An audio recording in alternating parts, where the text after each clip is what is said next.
The Gaza Health Ministry has stopped releasing casualty data. The United States struck additional Iranian targets in Syria, and we ran a poll on this channel to which 39% of respondents said the U.S. should push for a ceasefire in Gaza. What's going on, everyone? Let's take a look at some updates as it relates to the ongoing war between Israel and Hamas. I'm recording this at 8:30 a.m. Central on Monday, November 13th, 2023. Over the past 24 hours, Israel announced the death of 2 more of their soldiers during ongoing operations in Gaza. And according to the United Nations, the Gaza Health Ministry is no longer going to be putting out casualty figures following the collapse of services and communications at hospitals in the north. So the last casualty data that was put out by the Gaza Health Ministry stated that 11,078 Palestinians have been killed, with 4,506 said to be children and 3,027 said to be women, and another 27,490 are reportedly wounded.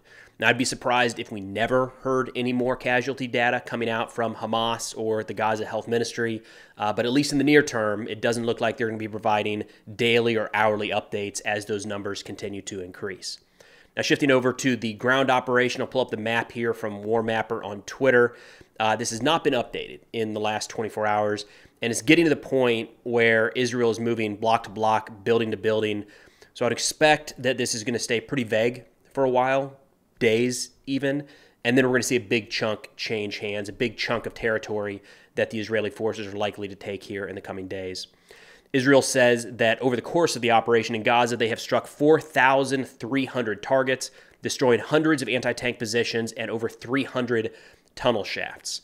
Additionally, over the past 24 hours, Israel says that they uncovered terrorist infrastructure at the Quds University and inside the Abu Bakr Mosque, adding that they destroyed more tunnel entrances and found weapons stored in a child's bedroom.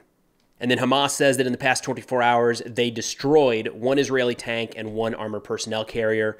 That is when Hamas specifically uses the term destroyed. So they talk all the time about launching attacks against Israeli forces or firing rockets at tanks. But in terms of destroyed vehicles, Hamas is claiming 2 in the past 24 hours. Now, I did see some commentary yesterday floating around the internet, people saying something about satellite imagery, tanks missing on satellite imagery to suggest that Israel has lost a significant amount of their armored power in Gaza. I haven't come across that original piece of information, wherever it might be. But either way, I would be hesitant to use satellite imagery to try to gauge vehicle losses. Maybe if you can see burned out holes, things like that, that's a good indicator. But vehicles, appearing on satellite imagery one day and not being there the next, wouldn't use that to try to determine much of anything. Now, as Israeli forces approach the Shifa Hospital, an area they say sits atop a significant Hamas military headquarters, there's been a lot of contentious issues popping up in reports.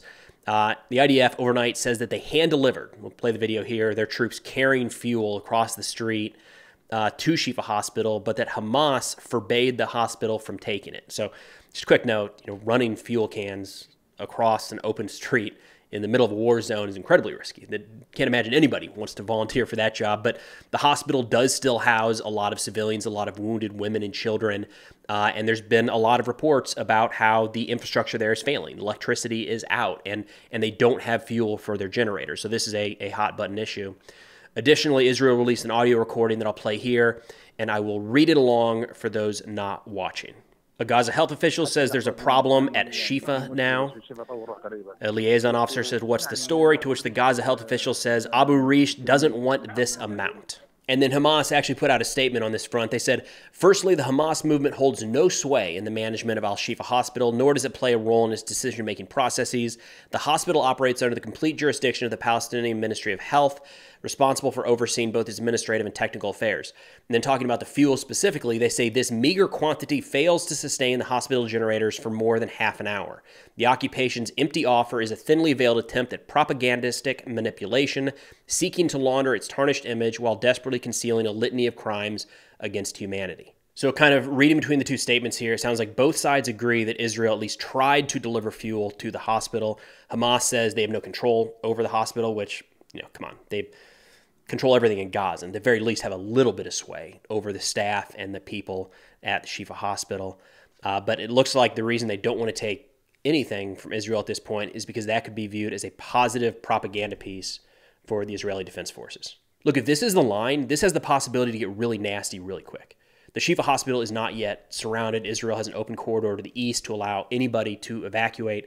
But, you know, if the line in the sand is that the hospital staff will not accept anything from Israel in terms of medical equipment, water, food, fuel, anything, you know, there's a lot of women and children and they're wounded that are going to die in the next couple days and weeks. Now, an Israeli security cabinet member gave an interview on Saturday that is certainly going to serve as some sort of rallying cry for Hamas if they need that, and probably cause some of their forces to dig in even further.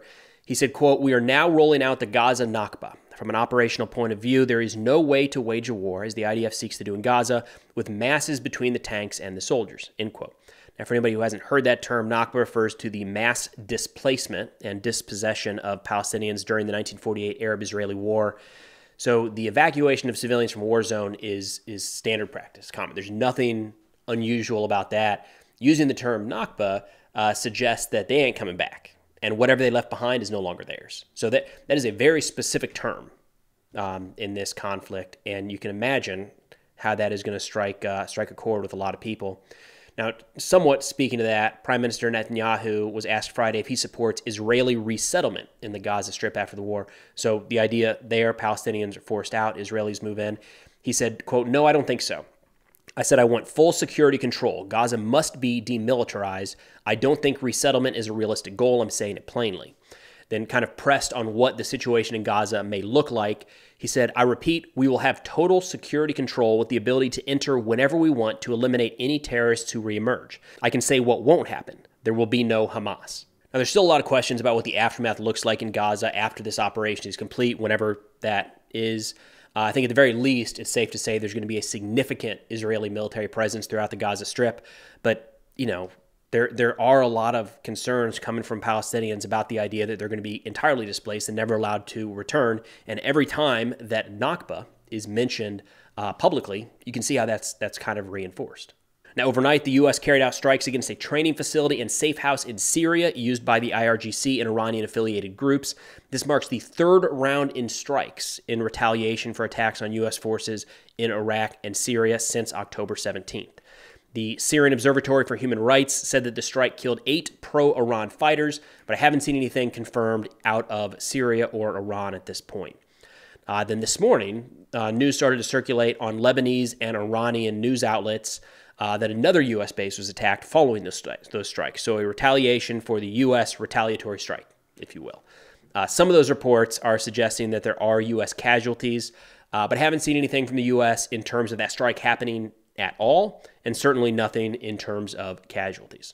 Israel's northern border continues to be a hot point in this conflict. Yesterday, they announced that 17 people were wounded in Hezbollah attacks. They say that 7 IDF soldiers were wounded in a mortar attack and 10 civilians wounded by rocket fire. This comes one day after Hezbollah launched multiple ATGMs at electrical workers, where 6 additional Israelis were wounded. In response to these continued strikes across the border, Israel conducted more airstrikes against Hezbollah targets to the north in southern Lebanon. This is where escalation into a broader war is most likely. So for all the talk of Iran, Syria, and even the Houthis in Yemen, which all pose a significant threat to Israel, if you're going to wake up in the next couple of days and find out that this war has expanded significantly, it's likely going to be due to Hezbollah attacking from the north. All right, so we ran a poll on this channel a couple days ago, and 39% agree that the U.S. should use their diplomatic power to push for a ceasefire in Gaza. So the question was, to what extent do you agree or disagree with the following statement? Quote, "The U.S. should call for a ceasefire and de-escalation of violence in Gaza. The U.S. should leverage its close diplomatic friendship with Israel to prevent further violence and civilian deaths." End quote. The options were strongly agree, somewhat agree, don't know, somewhat disagree, strongly disagree. So this poll got 15,000 votes over 24 hours, but there's really no other demographic data here. So for all the analytics that YouTube provides, when it comes to posts, it's limited to impressions, likes, and votes. That's all I got. So I do know that it reaches people all around the world and outside of my subscriber base, just like any other piece of content, right? It kind of goes out there into the wild. So looking at the results here, you can see that kind of group in the agree and the disagree into those two camps. 39% agree that the U.S. should press for a ceasefire. 50% disagree. Then as a comparison, the Data for Progress put out a poll asking the same question, which is why it's worded the way it is. I wanted, a direct one-to-one comparison. They polled 1,329 U.S. citizens between 18 and 19 October, and across the board, not breaking it out by political affiliation, it was 66% agree to the ceasefire, 25% disagree. So a little side-by-side here. On the YouTube poll, 39% agree versus the Data for Progress poll, 66%. And then in terms of disagree to the ceasefire, 50% here on YouTube, 25% for the Data for Progress poll. I'll probably throw a few more of these polls out in the next couple days and weeks. Just look, it's interesting to see how some of these polls that are used in major publications, how they compare to what we put up here online. I'm not going to pretend like this is a perfect sampling of any subset of the population in the U.S. or abroad, but it's interesting to gauge thoughts nonetheless. But that's all I got for now. Of course, if interested in national security subjects, be sure to check out the sit reps I put out on Substack. Link is in the description below. 7 to 10 of the top articles each week, along with a few podcast recommendations. But thanks for watching. I'll see y'all next time.